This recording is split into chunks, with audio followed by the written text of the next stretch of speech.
So I never had a Sega Genesis growing up, at least not directly. And this is the Sega Mega Drive for everybody else in Europe and pretty much the rest of the world. We got the Genesis because apparently something was already called Mega Drive, and I understand why, because adding the word Mega to anything is like adding bacon to food. It makes everything better, like Mega Destruction, Mega Death. And while I'm going down this road of midlife crisis where I'm buying up every Nintendo game that I had as a kid and going back through and playing it because I want to go back to a simpler time when did Kelly like me or is she like me instead of, hey, the government wants your money. One of my favorite video game memories of all time is this one time me and my cousin, right after he got like NHL 94, we just played the crap ton out of that game. I don't know what we had, pizza, beans, something, but we were just like really gassy that afternoon and had this constant fart contest going on in his room. And it was the only time I've ever opened a window that vent a room out and actually physically saw a green gas cloud just go. I mean, it was impressive. It was like one of those mushroom clouds that you see from like nuclear test explosions, but just going out a window. Still pretty proud of that. This doesn't really have anything to do with the Genesis, but it's cool anyways. Let's get on with the review.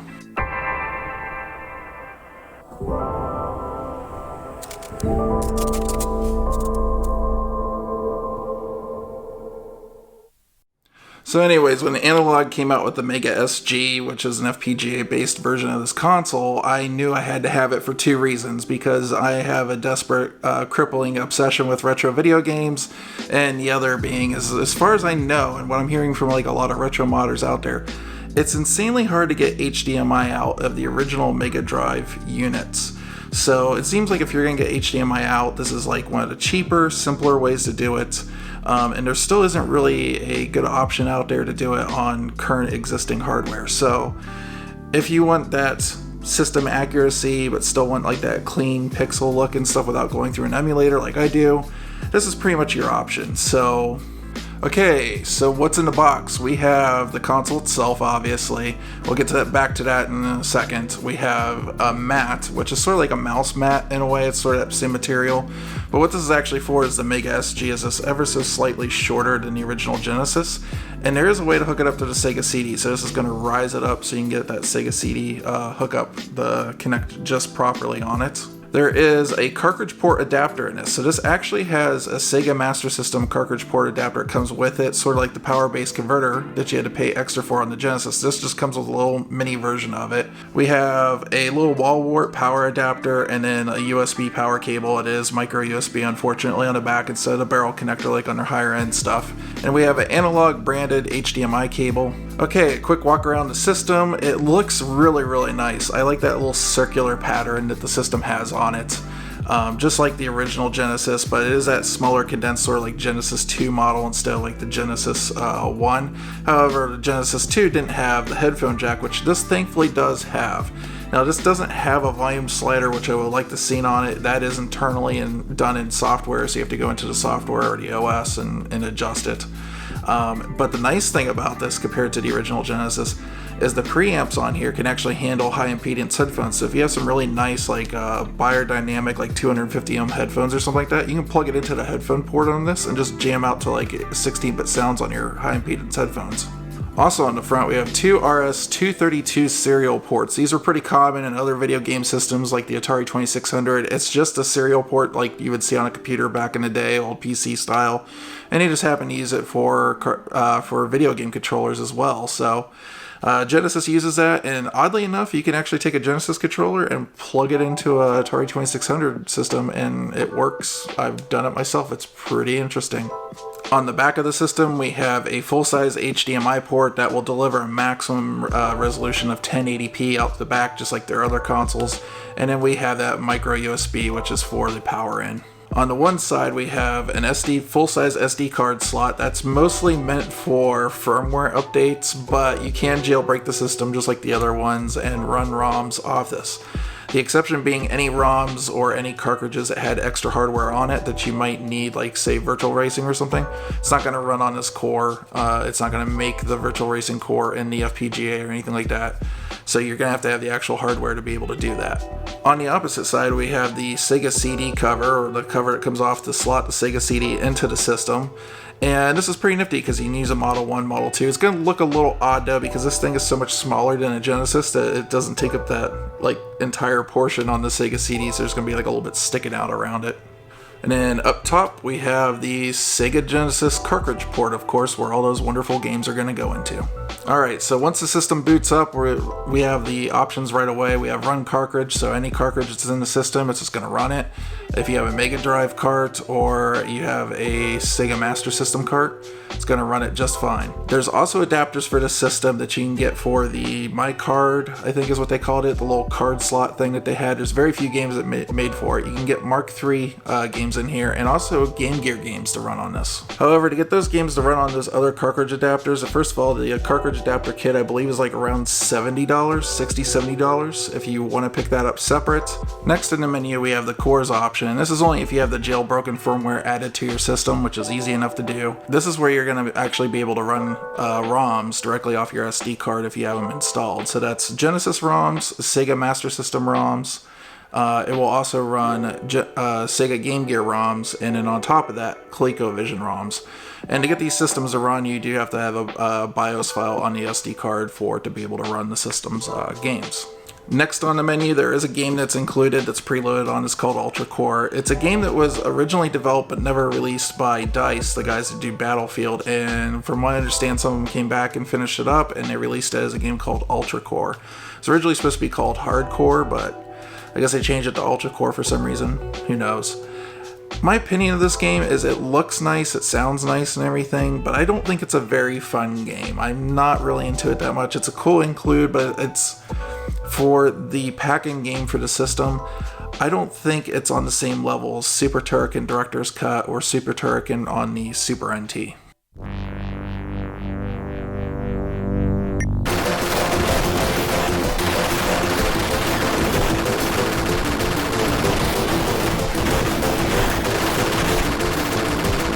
Below that you have your settings, and this is where your like video settings, audio settings, system settings stuff like your menu setup and all that. This is where all that exists in the system, so if you want to change those things, add scan lines, different things like that, this is where you're going to go. And then below that is the tools option, and tools is a couple things. The main thing there is like your built-in Game Genie, so you could put like Game Genie codes in here, activate them, and actually have some of the same effects that the Game Genie did back in the day without actually using the real Game Genie.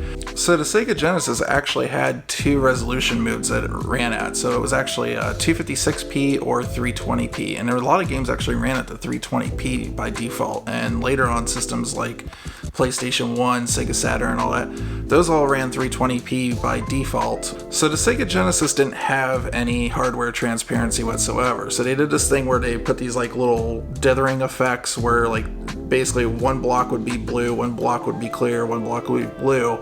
Because the idea was this is on a shitty CRT. So when it got to the CRT and the CRT would naturally blur it out, it would look like a transparency. But when you make these things look the way that they do on high resolution displays now, you actually see the dithering. So there's an effect on here now that you can actually click on. It's dither blendering.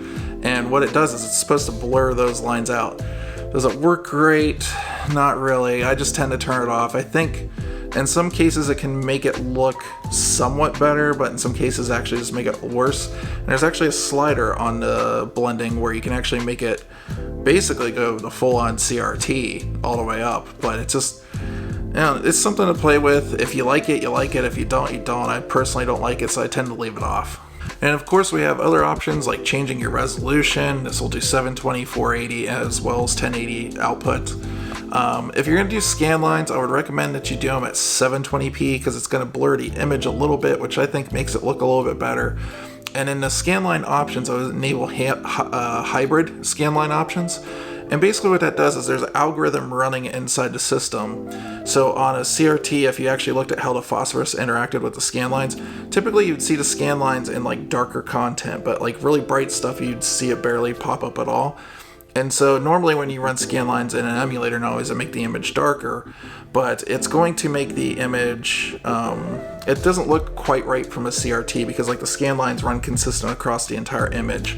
So what they did here is they have these hybrid scan lines when you activate it, and there's a algorithm that's calculating the brightest points of the image and the darkest points. And so the brightest points, like that scan line, I guess, like effect is kind of like lessened, where it's a little bit more heavy in the darker areas, and it gives you that like CRT phosphorus effect a little bit. Okay, so now onto audio options. There's the headphone option where you can change that control again for volume internally, and then you can also have your high impedance option for running those high impedance headphones.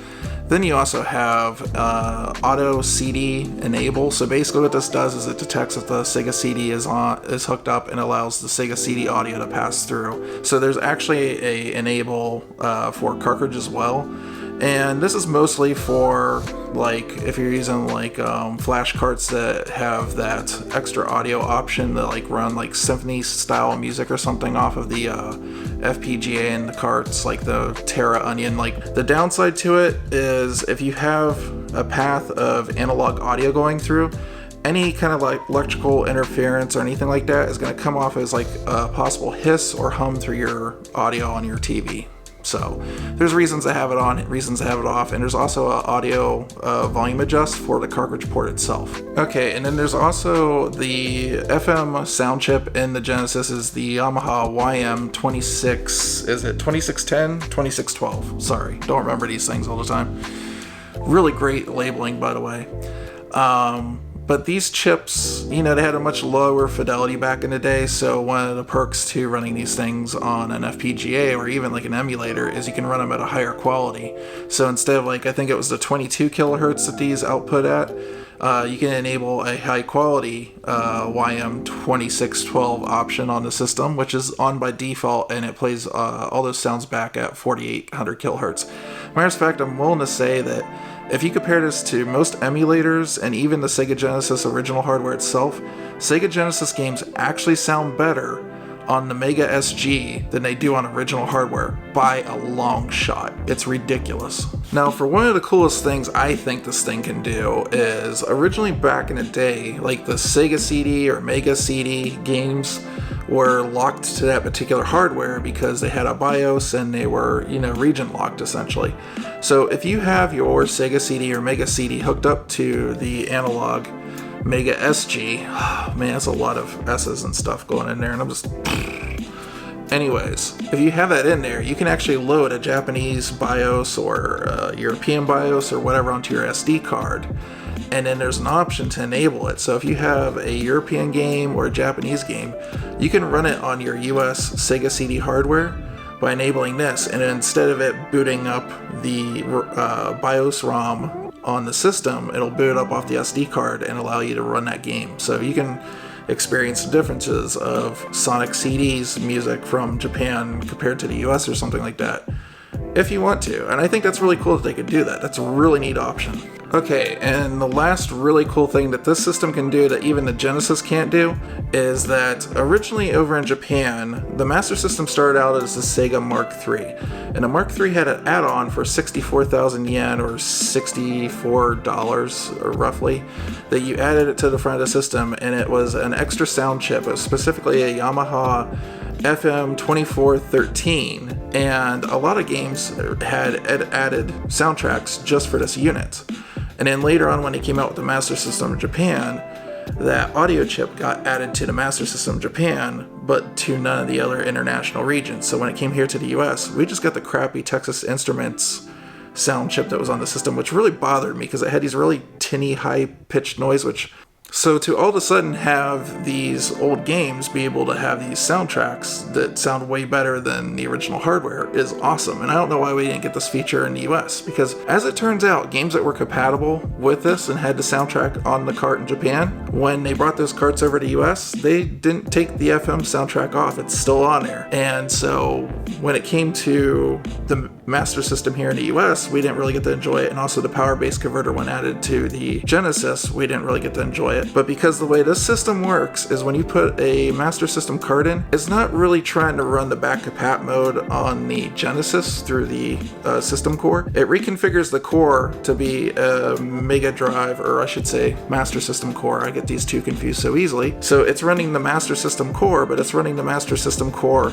with the FM sound unit added on. So if these games like, for instance, Shinobi and Rastan is two that I have that have the FM sound on it, it comes automatically enabled and it sounds so much better. Here's an example.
But I would recommend, this thing is definitely tickling my nostalgia boner big time, and yeah, that's all I've got to say about it.